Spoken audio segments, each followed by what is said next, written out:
I give you this ring as a symbol of my wedding vow.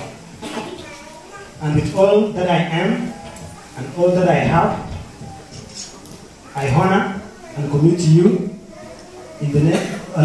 my life in the name of the Father, the Son, and the Holy Spirit. Amen. Let's clap for Eric again.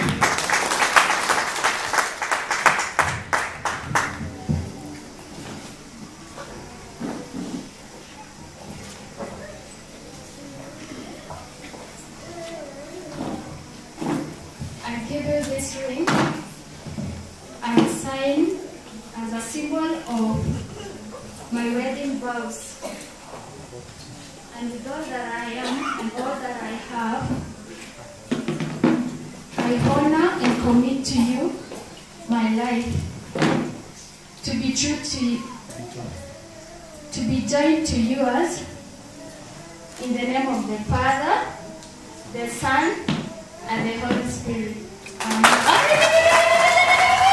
Thank you so much. That was also very nice. Let me say this, that you have declared your consent before God and this congregation. May the Lord, in His goodness, strengthen your consent and fill you both with His abundant blessing.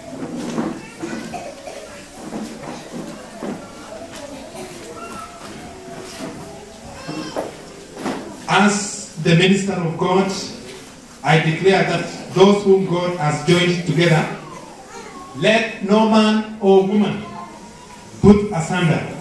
For Eric Kipkrui and Pamela Chengeno have covenanted together in holy marriage before God and have pledged their love and loyalty to each other, and have declared the same by giving and receiving rings and by joining hands.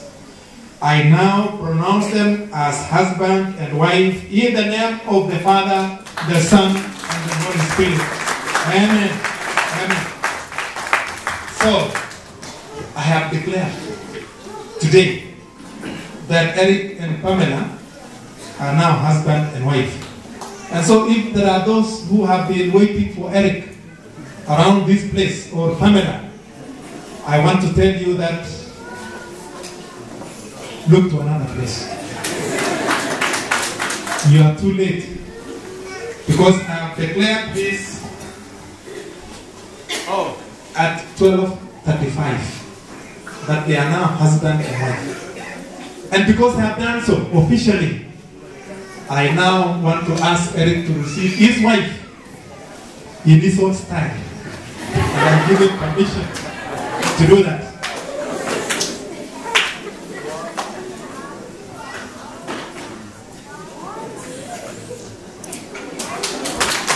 Thank you very much.